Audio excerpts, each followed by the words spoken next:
ഇന്ന് നമുക്ക് DNA എന്ന തമിഴ് സിനിമയുടെ കഥ നോക്കിയാലോ. കഥയുടെ ചുരുക്കം എന്തെന്നാൽ, വിവാഹം കഴിഞ്ഞ് കുറെ നാളുകൾ കഴിഞ്ഞതും നായകനും നായികയ്ക്കും ഒരു ആൺകുഞ്ഞ് ജനിക്കുന്നു. കുഞ്ഞ് ജനിച്ച് അതിനെ ഇൻക്യുബേറ്റർ വെച്ചതിന് ശേഷം അമ്മയുടെ കൈവശം മുലയൂട്ടുവാനായി കൊണ്ടുവരും. എന്നാൽ അമ്മയുടെ കൈവശം കുഞ്ഞിനെ ഏൽപ്പിക്കുമ്പോഴാണ് ഇത് തന്റെ കുഞ്ഞല്ല എന്ന് നായിക വിളിച്ചു പറയുന്നത്. നായിക പറയുന്നതൊന്നും ആരും ആദ്യം വിശ്വസിക്കത്തില്ല. എന്നാൽ എന്റെ കുഞ്ഞിനെ തന്നെ എനിക്ക് വേണം, ഇതെന്റെ കുഞ്ഞല്ല എന്ന് പറഞ്ഞ് നായിക പ്രശ്നമുണ്ടാക്കുവാനായി തുടങ്ങി. ഒടുവിൽ DNA ടെസ്റ്റ് എടുത്ത് നോക്കുന്ന സമയത്താണ് ടെസ്റ്റ് മിസ്മാച്ച് ആകുന്നതും അതോടുകൂടി ഇത് അവരുടെ കുഞ്ഞല്ല എന്നും അവർ കൺഫേം ആക്കി. കുഞ്ഞിനെ അന്വേഷിച്ചിറങ്ങുന്ന സമയത്താണ് അതിനു പിന്നിൽ വലിയൊരു നെറ്റ്വർക്ക് ഉണ്ടെന്ന് നായകൻ കണ്ടെത്തുന്നതും. പിന്നീട് കുഞ്ഞിനെ കണ്ടെത്തുവാനായി പറ്റിയോ, എന്തിനായിരിക്കാം അവരിങ്ങനെ കുഞ്ഞിനെ മാറ്റിയെടുത്തുകൊണ്ട് പോയിരിക്കുന്നത്, അതിനു പിന്നിൽ എന്തായിരിക്കും കാരണം, നായകന് കുഞ്ഞിനെ കണ്ടെത്തുവാനായി പറ്റിയോ ഇല്ലയോ എന്നൊക്കെ അറിയണ്ടേ. എങ്കിൽ നമുക്ക് വേഗം സിനിമയുടെ കഥയിലേക്ക് കടക്കാം. അതിനു മുൻപായിട്ട് വീഡിയോ കാണുന്ന കൂട്ടുകാർ ഒന്ന് ലൈക്ക് ചെയ്തിട്ട് കാണാൻ മറക്കരുതേ. സിനിമയുടെ തുടക്കത്തിൽ നായകനായ ആനന്ദിനെയാണ് കാണിക്കുന്നത്. ഈ ആനന്ദാണെങ്കിൽ ഒരു പെൺകുട്ടിയുമായി പ്രണയത്തിലായിരുന്നു. എന്നാൽ അവളാണെങ്കിൽ അവളുടെ വീട്ടുകാരുടെ നിർബന്ധത്തിന് വഴങ്ങി മറ്റൊരാളെ വിവാഹം കഴിച്ചു. അതോടുകൂടി ആനന്ദിന്റെ അവസ്ഥ മറ്റൊരു ഘട്ടത്തിലേക്ക് പോവുകയാണ്. ആനന്ദ് വല്ലാതെ മദ്യപിക്കുകയും നാട്ടുകാരുമായും വീട്ടുകാരുമായൊക്കെ പ്രശ്നമുണ്ടാക്കുകയും ഒക്കെ ചെയ്തു. ആനന്ദിന് മൊത്തത്തിൽ പറഞ്ഞാൽ ഒരു ചീത്തപ്പേര് തന്നെയാണ് എല്ലാവരുടെയും മുന്നിൽ. എന്നാൽ ഈ ആനന്ദിന്റെ സഹോദരന് നല്ല ജോലിയുമുണ്ട്, അതുപോലെ തന്നെ ഒരു പെൺകുട്ടിയെ ഇഷ്ടവുമാണ്. പക്ഷേ അവളെ കല്യാണം കഴിക്കണമെങ്കിൽ ഏക തടസ്സം ആനന്ദാണ്. ആനന്ദ് ഇങ്ങനെ വിവാഹമൊന്നും കഴിക്കാതെ മദ്യപിച്ചൊക്കെ നടക്കുന്നത് കാരണം ആനന്ദിന്റെ സഹോദരന് പെണ്ണ് കെട്ടുന്നതിൽ ചെറിയ തടസ്സമുണ്ട്. ആനന്ദാണെങ്കിൽ എപ്പോഴും മദ്യപിച്ച് വീട്ടിൽ കയറി വന്ന് പ്രശ്നവുമാണ്.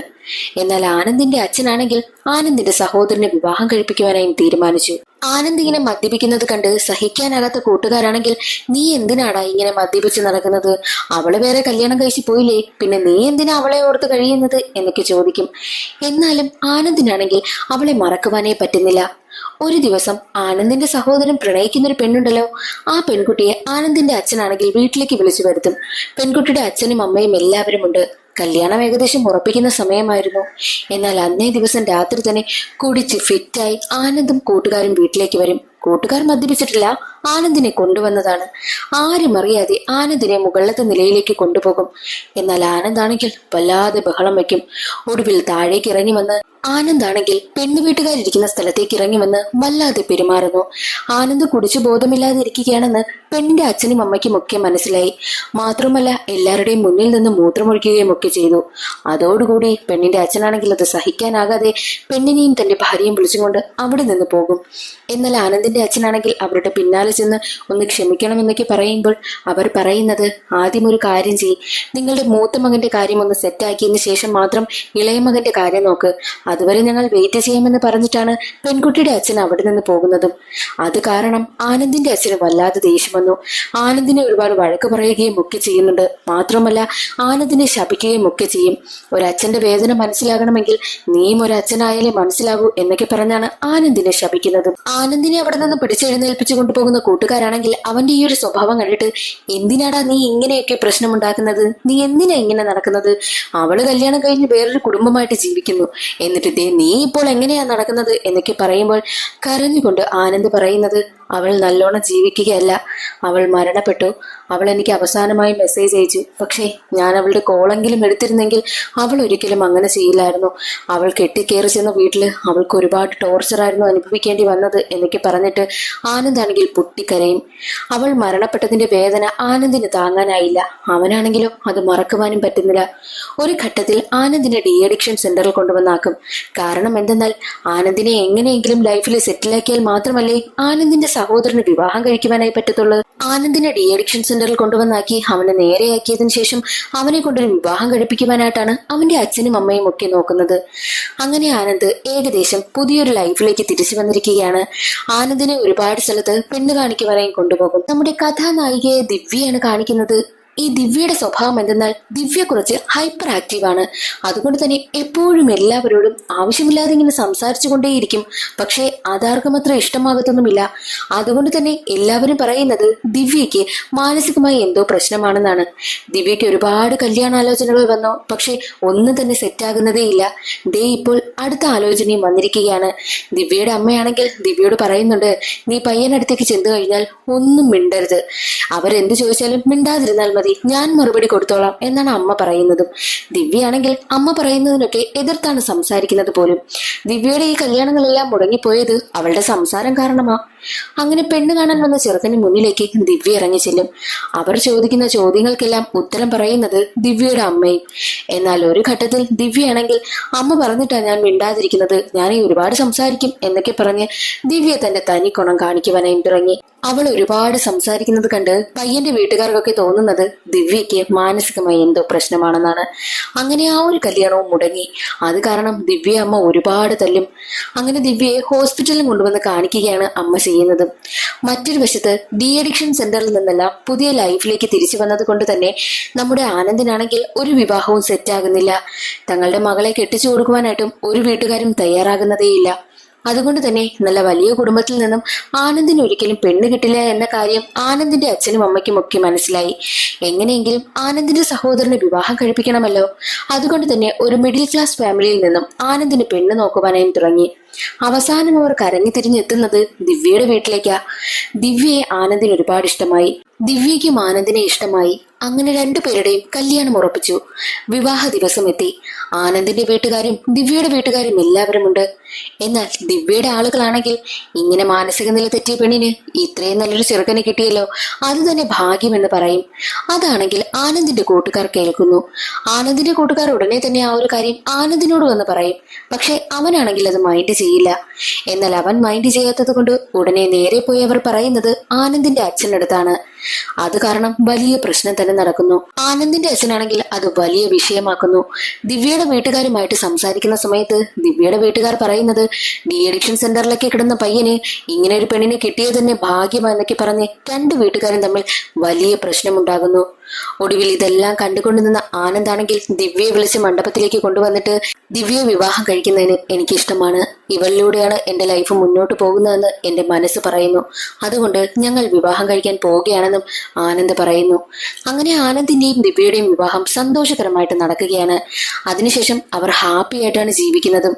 വിവാഹശേഷം ആനന്ദിന്റെയും ദിവ്യയുടെയും ജീവിതം സന്തോഷകരമായി മുന്നോട്ട് പോവുകയാണ്. ആനന്ദ് ആണെങ്കിൽ വിവാഹശേഷം തന്റെ പാസ്റ്റ് ലൈഫിൽ നിന്നെല്ലാം പുറത്തേക്ക് വന്നിട്ടുണ്ട്. മാത്രമല്ല ദിവ്യ ഒരു കുഞ്ഞിനെ പോലെയാണ് അവൻ നോക്കുന്നത് പോലും. അങ്ങനെ ദിവ്യ പ്രഗ്നന്റ് ആകും. ആ ഒരു സീൻ അവിടെ അവസാനിച്ച് പിന്നീട് കാണിക്കുന്നത് ഒരു ഗവൺമെന്റ് ഹോസ്പിറ്റലാണ്. ആ ഹോസ്പിറ്റലിന് മുന്നിലായിട്ട് ഒരു വയസ്സായ ഒരു മുത്തശ്ശി. ഈ മുത്തശ്ശിയാണെങ്കിൽ രണ്ട് കൈയിലും വലിയ ബിക്ഷോപ്പറുമായിട്ട് ഹോസ്പിറ്റലിനകത്തേക്ക് കയറിപ്പോകും. ഈ സ്വീറ്റ്സ് വിൽക്കുന്നതിന് വേണ്ടിയിട്ടാണ് അവർ ചെല്ലുന്നതെന്ന് നമ്മൾ കരുതും. പക്ഷേ അല്ല, അവിടെയാണൊരു ട്വിസ്റ്റ്. എന്തെന്നാൽ ഈ മുത്തശ്ശി എന്തിനാണ് ആ ഒരു ബിക്ഷോപ്പറുമായിട്ട് ഹോസ്പിറ്റലിനുള്ളിലേക്ക് കയറുന്നതെന്നാൽ അവർ നേരെ പോകുന്നത് പ്രസവ വാർഡിലേക്കാണ്. എല്ലാവരുടെയും ശ്രദ്ധ തിരിച്ചതിനു ശേഷം അവിടെ നിന്നും ഒരു കുഞ്ഞിനെ അവർ അടിച്ചുകൊണ്ടു പോകും. ആ ഒരു വലിയ ബിക്ഷോപ്പറിനകത്താക്കിയിട്ട് കുഞ്ഞിനെ മയക്കി കിടത്തിയതിനു ശേഷം കുഞ്ഞിന് മുകളിലായിട്ട് സ്വീറ്റ്സ് എല്ലാം പറക്കി വെച്ചിട്ടാണ് ഹോസ്പിറ്റലിൽ നിന്നും നൈസായിട്ട് മുത്തശ്ശി പുറത്തേക്ക് വരുന്നത്. ഈ ഒരു കാര്യം അവിടെ ആരും ഇതുവരെ കണ്ടുപിടിച്ചിട്ടേയില്ല. ഒരു പാവം മുത്തശ്ശി, അങ്ങനെയാ എല്ലാവരും കരുതുന്നത്. എന്നിട്ട് ഇവർ നേരെ ആ കുഞ്ഞുമായിട്ട് വീട്ടിലേക്ക് വരും. കുഞ്ഞിനെ മറ്റൊരു സ്ത്രീയെ കൊണ്ട് പാലൊക്കെ കുടിപ്പിച്ചതിനു ശേഷം ഈ കുഞ്ഞിനെ മറ്റൊരാൾക്ക് കൊടുക്കുകയാണ് ചെയ്യുന്നത്. ഇതവർ സ്ഥിരമായിട്ട് ആ ഹോസ്പിറ്റലിൽ ചെയ്തു വരുന്നതാണ്. ആ ഒരു സീൻ അവിടെ അവസാനിച്ച് പിന്നീട് കാണിക്കുന്നത് ദിവ്യയാണ്. ദിവ്യക്കാണെങ്കിൽ പ്രസവ വേദന വന്നു. അവളെ കാണിക്കുന്നതും ഈ മുത്തശ്ശി കുഞ്ഞിനെ അടിച്ചുകൊണ്ട് പോയില്ലേ, അതേ ഗവൺമെന്റ് ഹോസ്പിറ്റലിലും. അങ്ങനെ ദിവ്യ പ്രസവിച്ചു. ഒരു ആൺകുഞ്ഞിനാണ് ദിവ്യ ജന്മം നൽകിയതും. കുഞ്ഞിനെ ആനന്ദിന്റെയും ദിവ്യയുടെയും വീട്ടുകാർക്ക് മുന്നിൽ കൊണ്ടുവന്ന് കാണിക്കും. അതിനുശേഷം കുഞ്ഞിനെ ഇൻക്യുബേറ്ററിലേക്ക് മാറ്റി. ദിവ്യയാണെങ്കിൽ വാർഡിലേക്കും എടുത്തു. കുഞ്ഞിന്റെ രാശി നോക്കിയ ജോത്സ്യനാണെങ്കിൽ ഈ കുഞ്ഞ് നല്ല രാശിയിൽ പിറന്നതാ, മാത്രവുമല്ല ഇവൻ വലുതായി കഴിഞ്ഞാൽ വലിയ ഉയരങ്ങളിലെത്തുമെന്നും ജോത്സ്യൻ പ്രവചിച്ചു. അങ്ങനെ ദിവ്യ വാർഡിലേക്ക് എടുത്തല്ലോ. കുറെ സമയം കഴിഞ്ഞ് കുഞ്ഞിനെ ദിവ്യയ്ക്ക് അടുത്തേക്ക് കൊണ്ടുവന്നു. പാല് കൊടുക്കുവാനായിട്ട് ദിവ്യ കുഞ്ഞിനെ കയ്യിലെടുത്തതും, ഇതാരുടെ കുഞ്ഞാ, ഇതെന്റെ കുഞ്ഞൊന്നുമല്ല, എന്റെ കുഞ്ഞ് എവിടെയെന്ന് പറഞ്ഞ് ദിവ്യ ബഹളം വയ്ക്കുവാനായും തുടങ്ങി. അത് കാരണം എല്ലാവർക്കും ടെൻഷൻ. കാരണം എല്ലാവരെയും ഞെട്ടിക്കുന്ന കാര്യമാണല്ലോ ദിവ്യ പറഞ്ഞിരിക്കുന്നതും. ദിവ്യ പറയുന്നത് ആരും വിശ്വസിക്കത്തേയില്ല. ആനന്ദിനോടും അവൾ ചോദിക്കും, ആനന്ദേ, നിനക്കും വിശ്വാസമാകുന്നില്ലേ, ഇത് നമ്മുടെ കുഞ്ഞല്ല. ദിവ്യ അങ്ങനെ പറയുന്നതിന് ഒരു കാരണമുണ്ട്. അതെന്തെന്നല്ലേ, ദിവ്യ പ്രസവിച്ച സമയത്ത് കുഞ്ഞിനെ ദിവ്യയെ കാണിച്ചതാ. അതിനുശേഷമാ ഇൻക്യുബേറ്ററിലേക്ക് മാറ്റിയതും. ആ ഒരു കാര്യം ദിവ്യ പറയുന്നുണ്ട്. ഞാൻ പ്രസവിച്ച സമയത്ത് നമ്മുടെ കുഞ്ഞിനെ കണ്ടതാ, പക്ഷെ ഈ കുഞ്ഞല്ല ഞാൻ കണ്ടത് എന്ന് പറഞ്ഞ് ദിവ്യ വല്ലാതെ ബഹളം വയ്ക്കും. ദിവ്യ പ്രശ്നമുണ്ടാക്കിയതറിഞ്ഞ് ഹോസ്പിറ്റലിന്റെ ഹെഡാണെങ്കിൽ ദിവ്യയ്ക്ക് അടുത്തെത്തിയിട്ട്, എന്താ ദിവ്യ പ്രശ്നം? ഇത് നിന്റെ കുഞ്ഞല്ലെന്നാണോ നീ പറയുന്നത്? അല്ല, കുഞ്ഞിന്റെ കയ്യിൽ ടാഗുണ്ട്, എല്ലാ പ്രൊസീജിയറും കംപ്ലീറ്റ് ചെയ്തതാ, പിന്നെ എങ്ങനെയാ കുഞ്ഞ് മാറിപ്പോകുന്നത്? ഇത് ദിവ്യയുടെ കുഞ്ഞ് തന്നെയാണെന്ന് ഡോക്ടർ പറയും. എന്നാൽ ദിവ്യയാണെങ്കിൽ അതിൽ തന്നെ തറപ്പിച്ചു നിൽക്കുന്നു. മാത്രമല്ല, കുഞ്ഞിനെ ഇൻക്യുബേറ്ററിൽ വെക്കുവാനായിട്ട് കൊണ്ടുപോയ ഡോക്ടറും നഴ്സും എല്ലാം പറയുന്നത് അത് ദിവ്യയുടെ കുഞ്ഞ് തന്നെന്നാ. ദിവ്യയുടെ കുഞ്ഞിന്റെ കയ്യിലുള്ള ടാഗ് സ്കാൻ ചെയ്ത് നോക്കുന്ന സമയത്ത് ഫുൾ ഡീറ്റെയിൽസും ദിവ്യയുടേത് തന്നെയാണ് വരുന്നത്. എന്നാൽ ദിവ്യ പറയുന്നത് ഇതെന്റെ കുഞ്ഞല്ല, ഞാൻ കുഞ്ഞിനെ കണ്ടതാണെന്നും ദിവ്യ തറപ്പിച്ചു തന്നെ പറയുന്നു. ആ ഒരു ഹോസ്പിറ്റലിന്റെ ഹെഡായിട്ടുള്ള ആ ഒരു ഡോക്ടറാണെങ്കിൽ ആനന്ദിനെ വിളിച്ചിട്ട്, ആനന്ദ്, നിങ്ങളുടെ ഭാര്യയ്ക്ക് എന്തെങ്കിലും മുൻപ് പ്രശ്നം ഉണ്ടായിട്ടുണ്ടോ? അത് മാനസിക പ്രശ്നങ്ങൾ എന്ന് ചോദിക്കുമ്പോൾ ഉണ്ടായിട്ടുണ്ട്, ഡോക്ടറിനെ കാണിച്ച കാര്യവും ആനന്ദ് പറയുന്നു. മുൻപ് അവളെ ഹോസ്പിറ്റലിൽ കൊണ്ടുവന്ന് കാണിച്ചില്ലേ, ആ ഒരു കേസാണ് ആനന്ദ് പറയുന്നത്. ഇങ്ങനൊരു പ്രശ്നം ഉണ്ടായിരുന്നെങ്കിൽ ഇത് മുൻപേ പറയേണ്ടതാ, അല്ലാതെ ഞങ്ങളുടെ കുറ്റമല്ല, നിങ്ങളുടെ ഭാര്യയ്ക്ക് വേറെന്തോ പ്രശ്നമാ, എത്രയും വേഗം ഡിസ്ചാർജ് ചെയ്ത് ഇവിടുന്ന് പോകണമെന്നും ആനന്ദിനോട് ഡോക്ടർ പറയുന്നു. ആനന്ദിനാണെങ്കിൽ ഇവരൊക്കെ എന്താണ് ഇങ്ങനെ കാണിക്കുന്നതെന്ന് മനസ്സിലാകുന്നതേയില്ല. പക്ഷെ ദിവ്യയാണെങ്കിൽ ഇതെന്റെ കുഞ്ഞല്ല എന്ന് ഉറച്ചു തന്നെ നിൽക്കും. അതുകൊണ്ട് തന്നെ ദിവ്യയെ വിശ്വാസമുണ്ടായിരുന്ന ആനന്ദാണെങ്കിൽ നേരെ ഒരു പോലീസ് ഇൻസ്പെക്ടറിനെയും കൂട്ടി ഹോസ്പിറ്റലിലേക്ക് വരുന്നു. പോലീസ് ഓഫീസർ ആണെങ്കിൽ ആ ഒരു ഹെഡിനെ ചോദ്യം ചെയ്യുന്ന സമയത്തും അവർക്ക് പറയാനുള്ളത് തന്നെ ഉറച്ചു നിൽക്കും.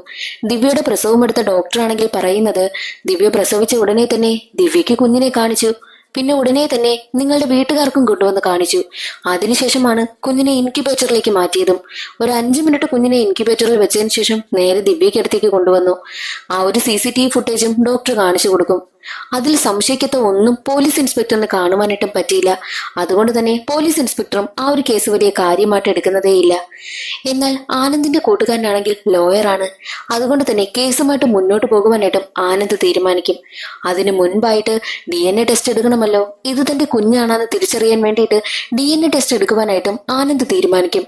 പക്ഷേ ഗവൺമെന്റ് വഴി മുന്നോട്ട് പോവുകയാണെങ്കിൽ ഏകദേശം ഒരു 2-3 മാസമെങ്കിലും എടുക്കും. എന്നാൽ പ്രൈവറ്റിലാണെങ്കിൽ ഒരു 2 ആഴ്ച കൊണ്ട് കാര്യം നടക്കും. അതുകൊണ്ട് തന്നെ പ്രൈവറ്റിൽ DNA ടെസ്റ്റിനായിട്ട് അപ്ലൈ ചെയ്യുകയാണ് ആനന്ദ്. അങ്ങനെ DNA ടെസ്റ്റും കഴിഞ്ഞു. ടെസ്റ്റിന്റെ റിസൾട്ടും വരുന്നു. റിസൾട്ട് ഞെട്ടിക്കുന്നതായിരുന്നു. ആ കുഞ്ഞ് ആനന്ദിന്റേതല്ല. DNA ടെസ്റ്റിന്റെ റിസൾട്ട് വന്നതോടുകൂടി കോടതിയെ സമീപിക്കുകയാണ് ആനന്ദ്. ഈ DNA ടെസ്റ്റ് പ്രൈവറ്റ് വഴിയാണ് എടുത്തത് കൊണ്ട് തന്നെ കോടതിക്ക് അത്ര വിശ്വാസമില്ല. അതുകൊണ്ട് തന്നെ എത്രയും വേഗം ഗവൺമെന്റിൽ ടെസ്റ്റ് നടത്തി റിസൾട്ട് കൊണ്ടുവരാനായിട്ടും കോടതി ഉത്തരവിടുന്നു. അതുവരെയും കുഞ്ഞിനെ ഭദ്രമായിട്ട് നോക്കണമെന്നും മാത്രമല്ല എത്രയും വേഗം ആനന്ദിന്റെ കുഞ്ഞിനെയൊക്കെ കണ്ടുപിടിച്ചു കൊടുക്കണമെന്നും കോടതി ഉത്തരവിടുകയാണ്.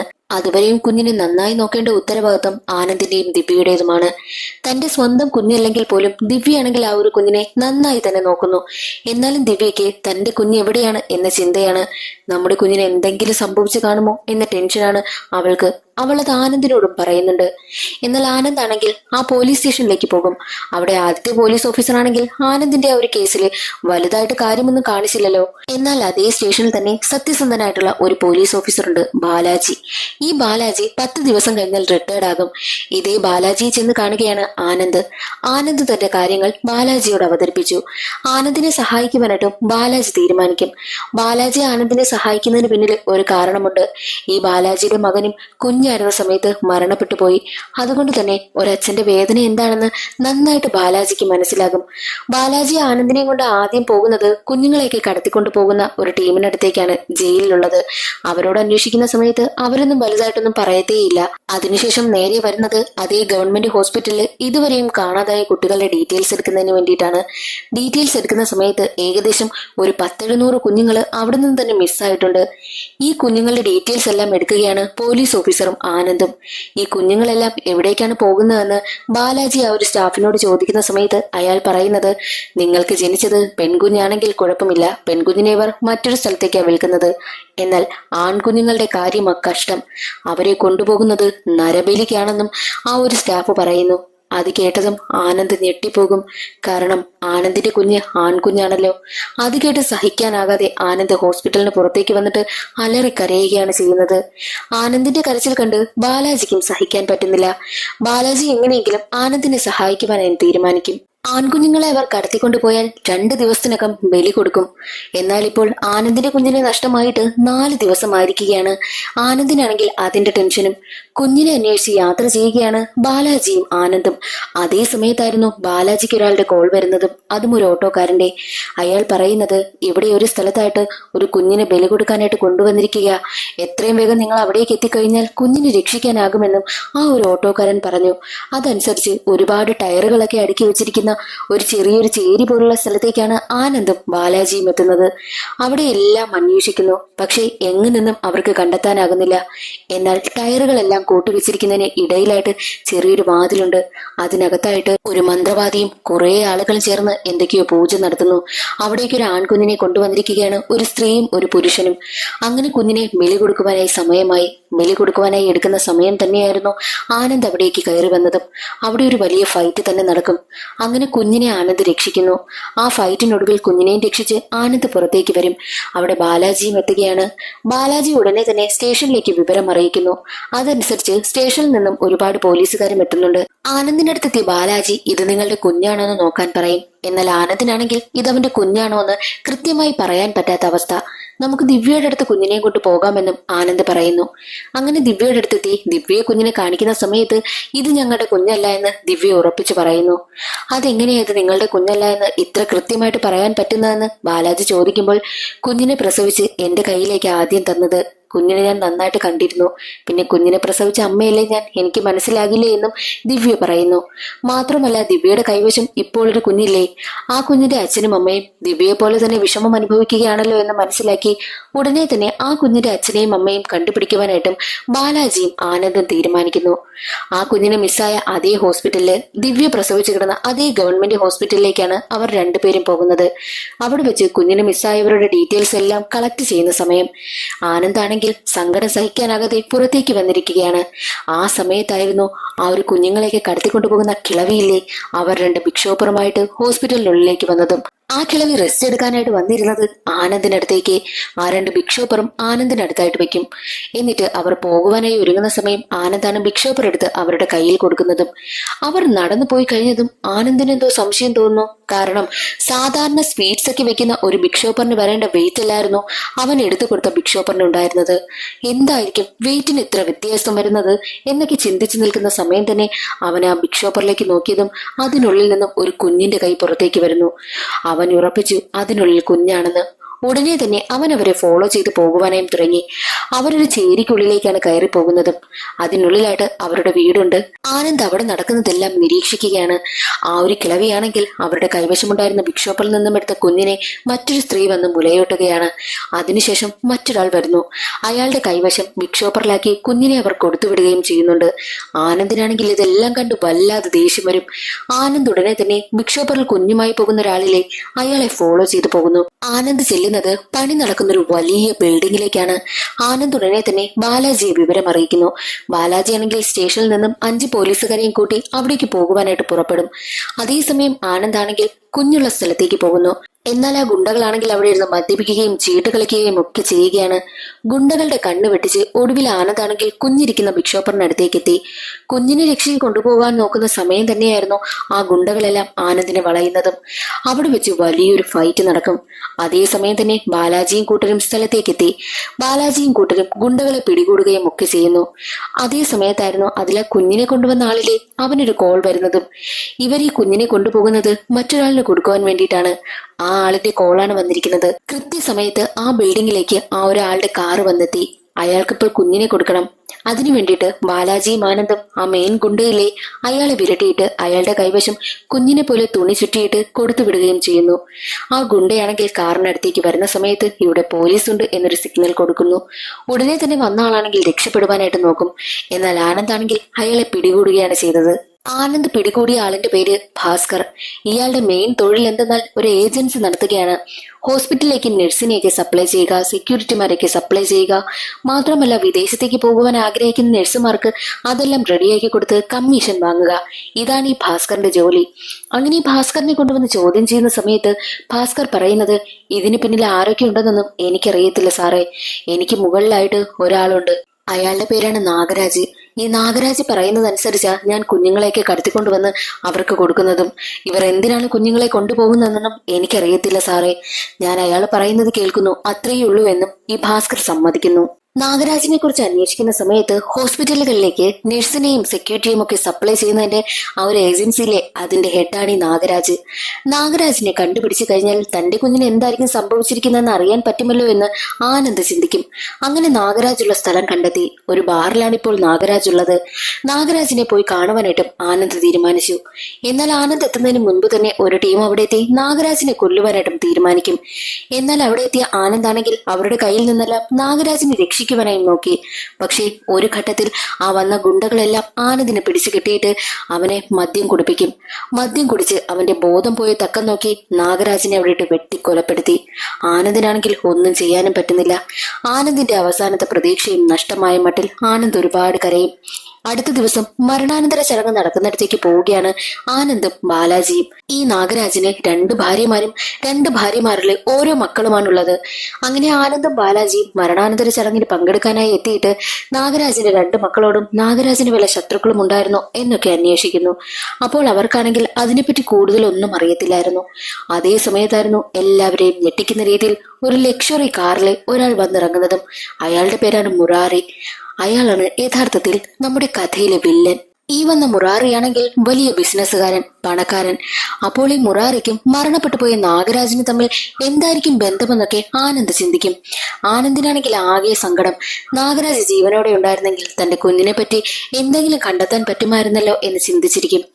അങ്ങനെ ഇരിക്കെ ആനന്ദിന്റെ കൈവശമുള്ള കുഞ്ഞില്ലേ, കുഞ്ഞിനെ നമുക്കതിന്റെ അച്ഛനെയും അമ്മയും ഏൽപ്പിക്കണ്ടേ എന്ന് ആനന്ദ് ചോദിക്കുന്ന സമയത്ത് ദിവ്യയ്ക്ക് വല്ലാതെ ദേഷ്യം വരും. കൊടുക്കാമെന്ന് ദേഷ്യത്തോട് പറഞ്ഞാണ് അടുത്ത ദിവസം ആ കുഞ്ഞിന്റെ അച്ഛനെയും അമ്മയും ഏൽപ്പിക്കുവാനായിട്ട് കുഞ്ഞിനെയും കൊണ്ട് പോകുന്നതും. എന്നാൽ അവരാണെങ്കിൽ വളരെ പാവപ്പെട്ട കുടുംബത്തിലാണുള്ളതും. ആ ഒരു അവസ്ഥയെ കണ്ടിട്ട് ദിവ്യയ്ക്ക് സഹതാപം തോന്നുന്നു. തന്റെ കുഞ്ഞിനെ ഇവരുടെ കയ്യിൽ ഏൽപ്പിച്ചാൽ നോക്കുമോ എന്നൊരു സങ്കടമായിരുന്നു ദിവ്യയ്ക്ക്. കാരണം അത്രയും ദിവസവും കുഞ്ഞ് ദിവ്യയോടൊപ്പം നിന്നപ്പോൾ അവൾ അവളുടെ സ്വന്തം കുഞ്ഞിനെ പോലെ അതിനെ കണ്ടു തുടങ്ങി. എത്രയായാലും കുഞ്ഞ് വളരേണ്ടത് അതിന്റെ സ്വന്തം അച്ഛന്റെയും അമ്മയുടെയും കൂടെയല്ലേ എന്ന് ചിന്തിച്ചാണ് ദിവ്യ ആ കുഞ്ഞിനെ അവർക്ക് വിട്ടുകൊടുത്തതും.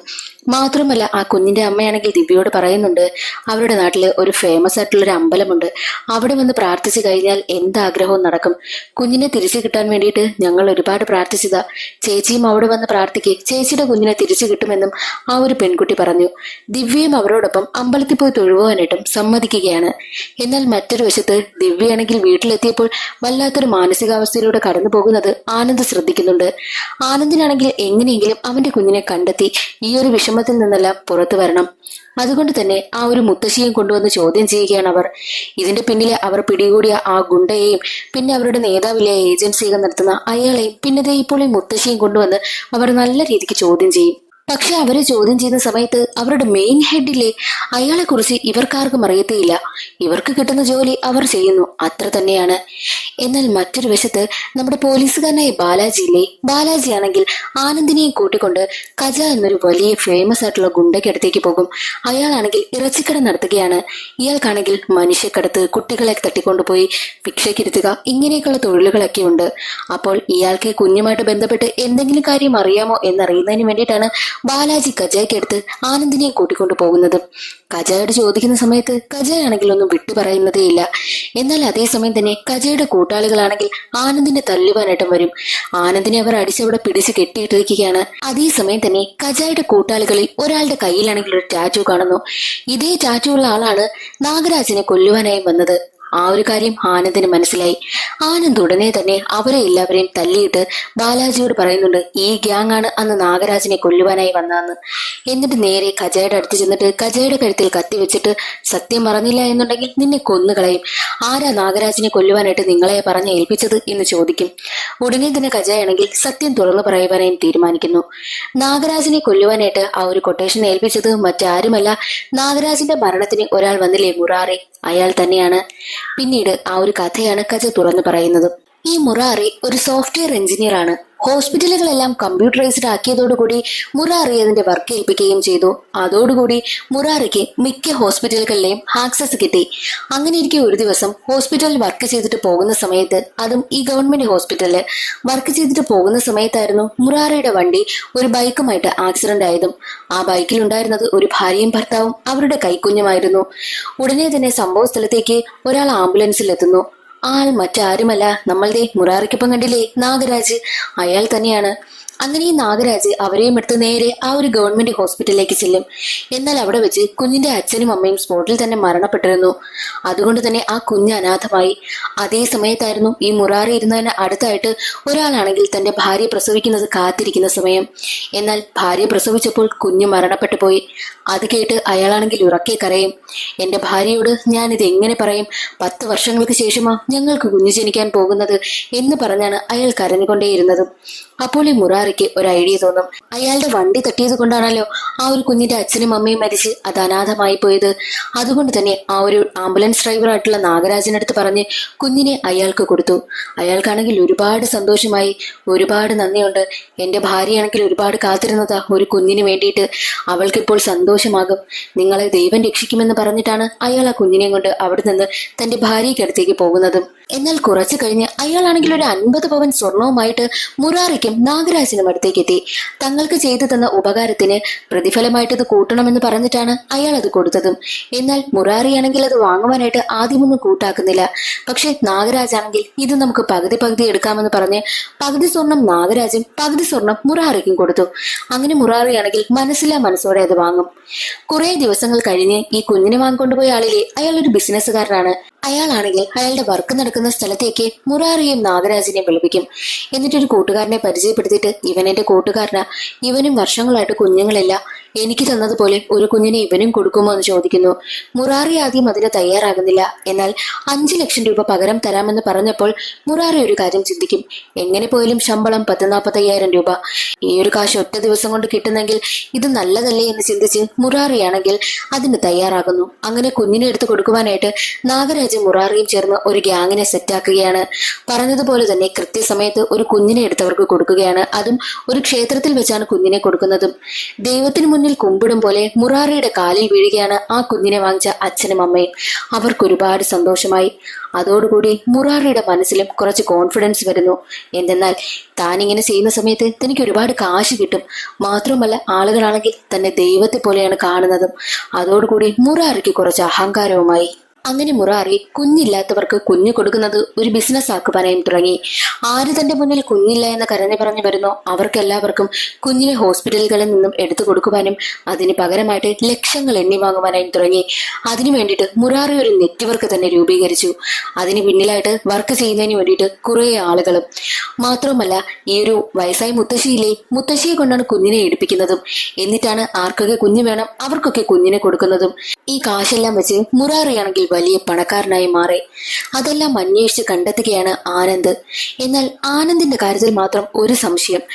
ആനന്ദിന്റെ കുഞ്ഞിനെ കടത്തിക്കൊണ്ടു പോയതിനു ശേഷം മറ്റൊരു കുഞ്ഞിനെ പകരം വെച്ചിരിക്കുന്നു. അതെന്തിനായിരിക്കുമെന്നാണ് ആനന്ദ് ചിന്തിക്കുന്നതും. അതിന് പിന്നിലും ഒരു കഥയുണ്ട്.